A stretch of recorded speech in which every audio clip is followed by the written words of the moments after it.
the Series 4 episode, I Done It My Way, which was a Series 4 episode of The Green Grass, which unfortunately you can't watch on Gold or Catch Up or any of those other channels, but it is available on the Facebook group chat, which you can go and check out if you want to. I could put a link in the description below, but that may be a bit of hard thing to do. I'm probably not going to, but I could try and do that, but don't know how I'd get that link in there, would I? I'm not that technology advanced. But it's a good episode, fairly decent, nice clips and bits and bobs, and great thing. Can't give too much away on that story, but if I could, I wish I could put it on YouTube, but I'd probably get done for copyright issues. So what can you do? Yeah, so moving on from Green Grass, the brilliant show it is. Driscoll brothers, they actually managed finding them. Sorry, spoilers. And then they moved back to Peckham. We think, if you know what I mean. They moved back to Peckham, which we believe, and that's what we believe happens. They move back to Peckham. That's what we presumably get told. Because if you've seen the short from 2014, they get mentioned as in they live back in Peckham. So it's a strong possibility that they could live in Peckham now. So they could have come back. And also there's a theory about Tyler. Now, if you guys don't know Tyler that well, he is the... Yeah. Okay. There you go. There's Tyler. Tyler is supposedly the son of Boise and Marlene, but in reality, I don't think he is. Probably is not the actual son. I believe that he is the son of none other than Del Boy. Because if you've seen Series 6, there is some kind of romancy thing going on between him and Marlene, so could have happened, and it would explain how similarities they look. Very similar with the beer belly and the kind of bit of bits and bobs. That their faces look quite similar. Also, I believe they both have blue eyes, so could be a connection. But the one thing that remains true that it could be Boise's son is the dimple on his chin thing. But that's it, really. But yeah, moving on to one of our next characters, which is the character called Denzel. So you may remember Denzel. So I'm trying to do my Liverpool accent thing. Yeah, so get an image of Denzel up now on screen. If you want me to, I'll just go and quickly get it. Yeah, just go back to a thingy mode, you know the thing.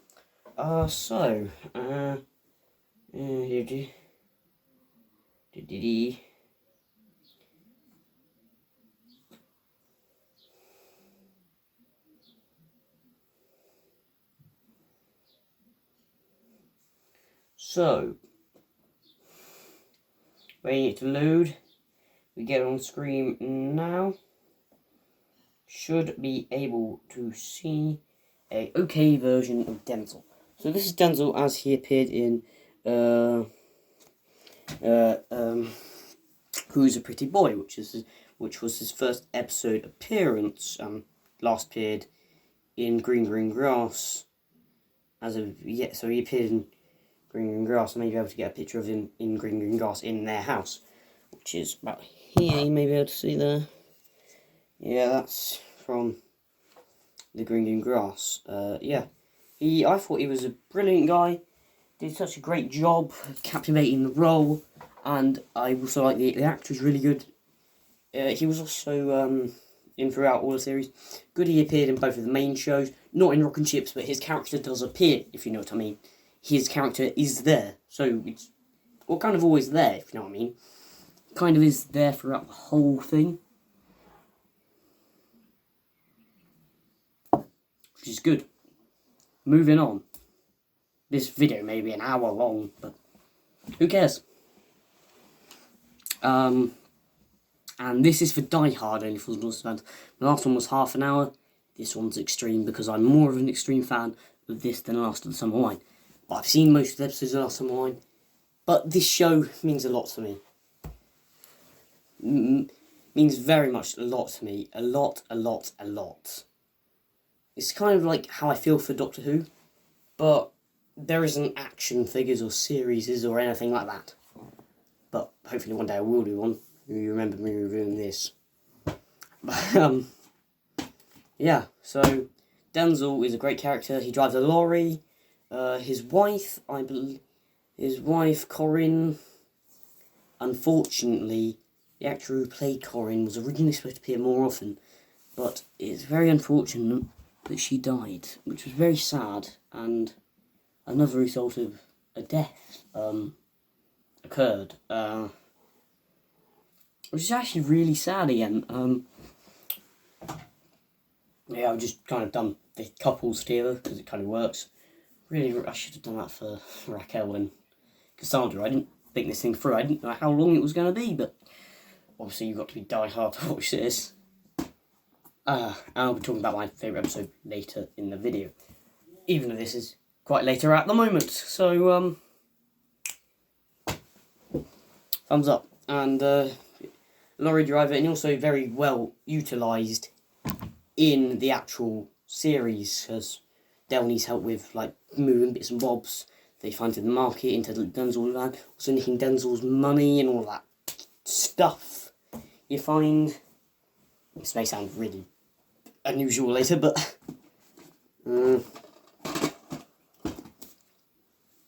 Denzel's great. I was going to get a picture of a Corinne, but you don't really need to. You just need to watch Who's a Pretty Boy. That's the episode 2 with the dead canary. So,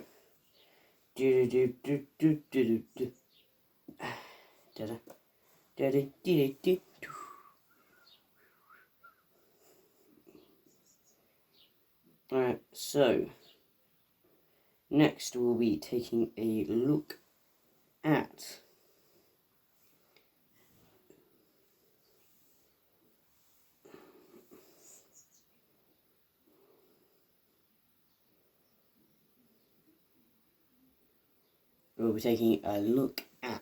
none other than Michael. You know, Mike is a great character. And also be moving on to Mickey Pierce. I'm talking about a rare character that you may not know.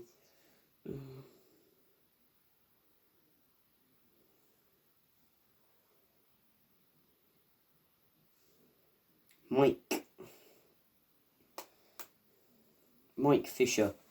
The no-nonsense, no-talking-back character. He played a very happy character, and Ken McDonald, you rest in peace, bloke, because you were incredible. Ken McDonald unfortunately passed away in 2001, but he's a great actor, he's in lots of things, and he's just such a nice guy. He was a really great character. He apparently went to prison, they say, but even though he had actually died in Series 9, so unfortunately he didn't appear in the last series. But he was probably one of my favourite characters all the way throughout. Oh, you remember that famous line? On the house, Del? That was the last words he ever spoke in the role, which is kind of him forgiving Del, which was quite a nice thing that he actually did. Yeah, Ken McDonald was a great actor. And also, great landlord of the pub. And yeah, he was brilliant all the way throughout. It's still sad to see that he is obviously dead now, but what can you do? He's brilliant. Brilliant actor, phenomenal actor. His character always used to refuse everything from Del. Everything that used to come his way from Del, he would just reject. He would say, no, I don't want to watch this video. That's what he would be saying. He doesn't want to buy any of the stuff, which he always rejected. he some reminds me of a little bit of Clegg from Last of Mine, a little bit, because they're kind of very happy people, but a bit annoyed in some aspects. Like, so it's like, I don't know if you've seen, oh, you probably have seen, but Clegg in Last of Mine, he kind of has this thing where he's scared to go into Auntie Wainwright. So that kind of same thing happens in Only Fools and Horses. Yeah, so that kind of same thing happens in Only Fools and Horses, which kind of means that the same thing happens in Only Fools and Horses, and then eventually swiftly moves on from that. But he obviously always rejects Dell's offers or anything, and on the Slate mic, that's always used to happen quite a lot. And then the last words ever spoken to her were, "It's on the house still," and that is sad in Time on Our Hands. Brilliant show. I can't believe it. I have seen hardly any reviews of it online. I mean, there should be more reviews. Even though it is a phenomenal comedy, like Last of Mine had like 3 reviews on it. I mean,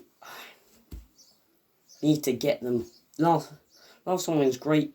Only Fools and Horses is a little bit better. It's just I love it so much more than Last of Mine. I do love Last of Mine, but Only Fools and Horses is at my top comedy on my list. And probably will be until the day I die.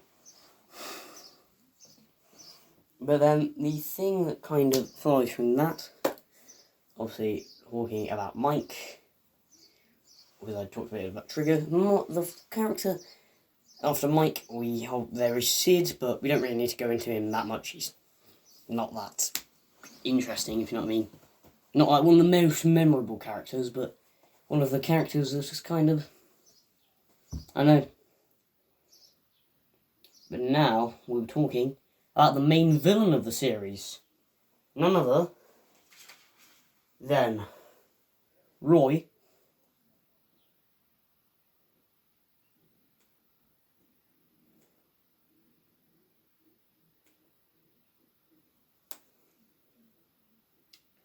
Slater.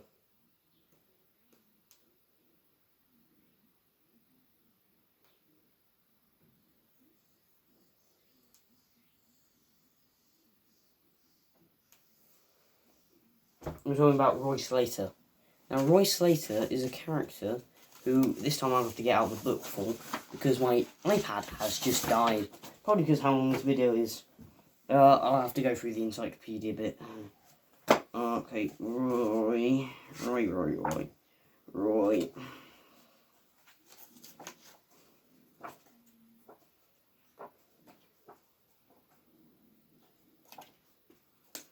Okay, so Roy Slater was the guy they went to secondary school with, who was a kind of, I don't know how you would describe, kind of a bit of a annoying police officer guy who you know, but then also hate at the same time. So, yeah. And they always used to chuck him in the pond, and all of that stuff that happened. Yeah, so they always used to chuck him in the pond.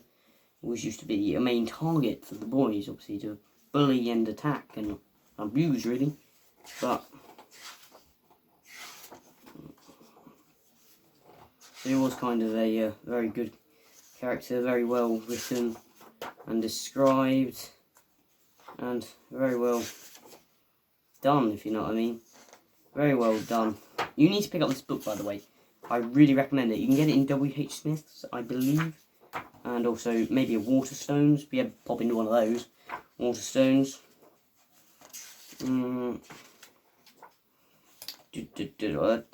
Yes, we found it. Roy Slater section. Okay. Go on the book. Here we have Roy Slater. Roy, my boy. He's mainly known nowadays for Harry Potter, but back in the day, he was known as the arch enemy of Del Boy, Roy Slater.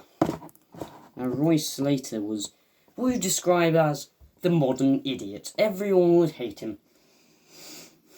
Apart from in Series 7 when he kind of forgives him, but we don't forgive him.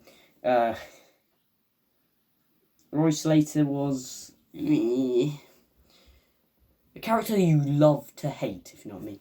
You could hate him really easily. It was kind of that kind of manipulated kind of character. You would manipulate everyone around him.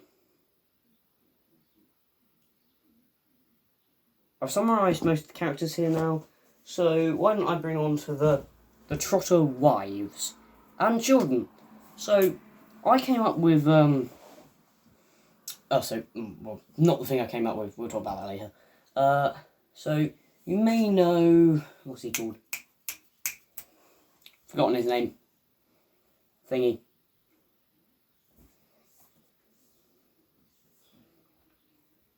His name was Ujimi thing. I might pause this playback. Oh, sorry about that. Just a bit loudness going on. Bit of loudness going on. Yeah, so the Trotter wives. So Cassandra, who marries Rodney in series 6. We have all that leaving saga and then them breaking up and getting back together. Yeah, you need to watch the series. So that kind of happens, and then we get a nice, good thing that happened, which is when we get the baby in series 8. So sad what happened to that baby. He died, but I did come up with a name for the baby, which I believe it was called Edward. That may be completely out of my imagination. Baby Edward, there you go, he died, there you go, which is very sad and miscarriage. Bit dark for a comedy, but it happens sometimes. It's sad. A bit sad for that. And then in the last episode, they actually get another baby, which there is a picture of, but you don't really need to see it. It's just a baby, really. And baby Joan, obviously, guess who she's named after? Joan Mavis Trotter, as you can probably see there. Named after Joan. Yeah, named after Joan, which is really great.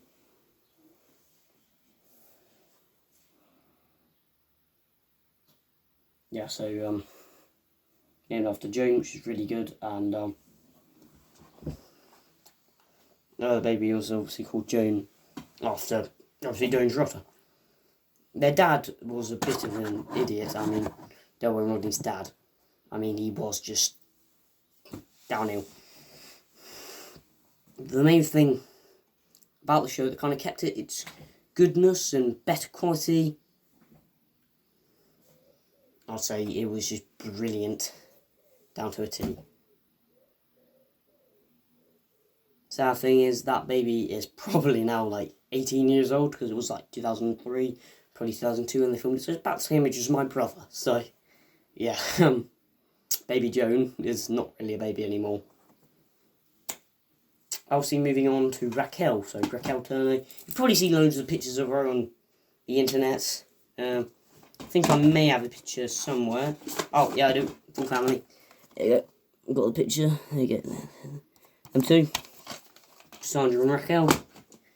Good bits.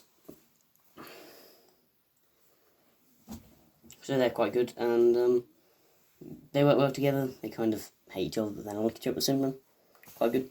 It's also very good comedic timing with Del and all of that throughout the 90s and the 80s and the 2000s. And she didn't appear in this special thing that happened in 2014, but we don't talk about Beckham and Beckham. Should we count that as non-canon? Or count it as canon? Yeah. So they're quite good, and then we obviously have Damien, who is a kind of young boy character. He's kind of a bit annoying. He's like a clone of Del Boy. A bit like Tyler. Yeah, but they're spoken about. Damien, he's good. The actor's really good and captivates the character well. I'm just not a big fan of him. He's a bit annoying for me, but I'll probably get over him eventually. I'll be now talking about my favourite, I was about to say favourite series, but no, we'll move on to this, which is Rock and Chips, which is probably the best, probably one of the best recreations of, I don't know what you call it, a prequel, really good prequel. It's much better I can't think of any other prequels, but it's superb. It's it to a T, it's brilliant. One of those brilliantest things I've probably ever seen and ever liked. It's just brilliant overall. Now I'll be talking about my favourite series of all time, which is Series 9. Now, Series 9 of Only Fools and Horses is brilliant. They are labelled specials, but I count this as Series 9 because it's a whole story arc throughout about them. Maybe the flat might go or what will happen. Brilliant. Also get introduced to the character of Gary. Yeah, Gary is the best character. There you go. Full insight. Gary, some rando they picked up in France. But Gary is brilliant. And everything. He's great. Gary. Yeah, I thought I wasn't really going to touch on Gary, but Gary is brilliant. And also that curry scene. Yeah, so Series 9 goes to my top pick. Listen in the comment section below what your favourite series is of Only Fools and Horses. This video is probably going to be an hour long, so now to my favourite episode of all time. This is going to shock some people, but it is Miami Twice. Now, this may be a bit controversial, but Miami Twice is brilliant. You need to watch it. It's an hour long, and it's like a film. It literally is a film. It's brilliant. Check it out. The full movie is available on Gold, and also you can pick this up in HMV or CX. It's a brilliant show. Brilliant two-parter and everything. Brilliant of it, and brilliant. Don Vincenzo Acchetti, Rico, and all of these other characters, you get to know them so well over the 2 parts, and they're brilliant. Brilliant. It's just a great show. This is worth the whole hour of watching. Miami Twice is amazing. I can't believe my brother still hasn't seen the full version of it. You even got guest appearances from, what's it called? Richard Branson. Great guy. Kind of. Richard Branson is a very famous guy, owner of Virgin and all that. He's just a great guy. And then we also have a guest appearance from one of the Bee Gees. Barry Gibb, I believe, yeah. From the Bee Gees, he's also in that. Really great. And, yeah, that's what I can say. Now on to the family tree bit, since I think a little bit. So, see this guy here? This guy is actually Rodney's father. I did touch on it a little bit earlier in the video. So, his father, very great bloke. Not a great bloke, he had an affair with Joan Mavis Trotter and all of that kind of happened. I may have to do a single video on Rock and Chips later in the future because I can't go through all of it now before my camera dies.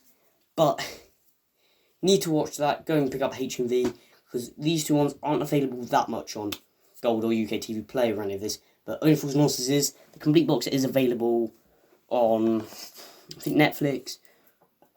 It's not on BBC iPlayer because I don't think they own the rights for it that much any more than they used to.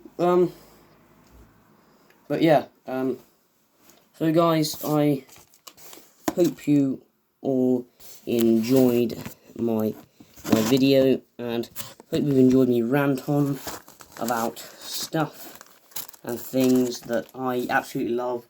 And this show is just brilliant. It means a lot to me. And Comedy Files is hopefully gonna get me some more subscribers, beef up people's fandoms, and hopefully you guys all enjoyed this video. So don't forget to like, subscribe, comment, and say what other things you'd like me to do next. And please subscribe. This has taken me ages to do, and I've been planning it for weeks, and it is the 40th anniversary, so John Sullivan, you are brilliant. All of this writing career, and I am a subscriber of the Only Fools and Horses YouTube channel, which you need to check out. great. Only Fools and Horses is amazing. Just, I can't say anything more. Goodbye.